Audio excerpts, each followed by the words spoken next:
the Gupta family group, GFG. You might have seen it on the Port Power Guernseys. It is the group that is behind the Whyalla Steelworks and Sanjeev Gupta. And there was talk about the GFG alliance that was being exposed by the Green Sill refinance. This was to do with insurance and other matters that pertain to its operations around the world and whether or not there may be some financial issues at Whyalla.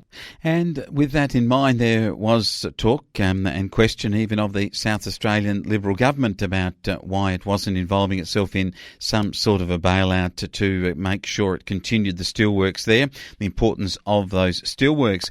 Well, the Marshall government's welcomed the announcement that GFG has secured ongoing finance for its Australian business. Says Stephen Marshall that it's an important day for the Whyalla community and hard-working people at the steelworks, and that the workers deserve enormous credit for the recent but much improved performance of the steelworks, which has contributed to its refinancing.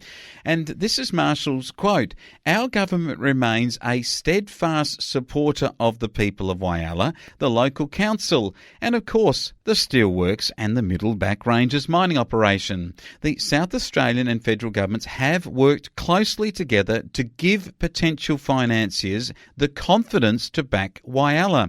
GFG Alliance Executive Chairman Sanjeev Gupta has often told me he regards Whyalla as his spiritual home, and I'm sure his faith in the future of the city and the steelworks has driven his determination to seek this second refinancing of the operations. This is the outcome all South Australians were hoping for, and I look forward to the Whyalla Steelworks continuing its transformation as a key employer in Whyalla and the Iron Triangle. That's Stephen Marshall. So did the federal government and the South Australian government involve itself financially here?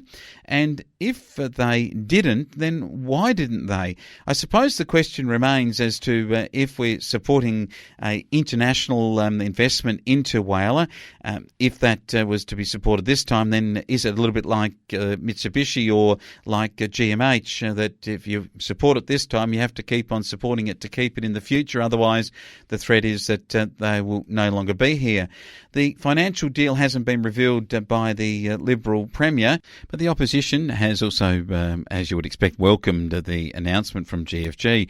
But Eddie Hughes, who is the local member for Giles, which takes in Whyalla, has put some light on what monies may have been available. He says that $50 million was made available for the Whyalla Steelworks prior to the current GFG owners taking over, and that's all that's been put on the table. And he had this to say about Rob Lucas, the Treasurer, and the decision by the state government to fund other projects. That $50 million is all that's available for the steelworks in Whyalla, and that the cupboard is bare from there on in.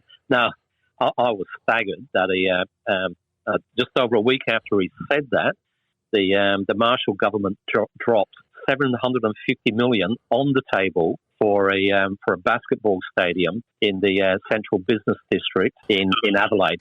And maybe the Premier was putting up that project because he felt big ticket items would put him in a good position for the next election. I can tell you, having ambulances ramping and the problems with ambulance drivers at this present point in time, he might be thinking more about how he can get that particular problem solved rather than building a new stadium. But at least good news for Whyalla and the Eyre Peninsula and the Middle Back Ranges.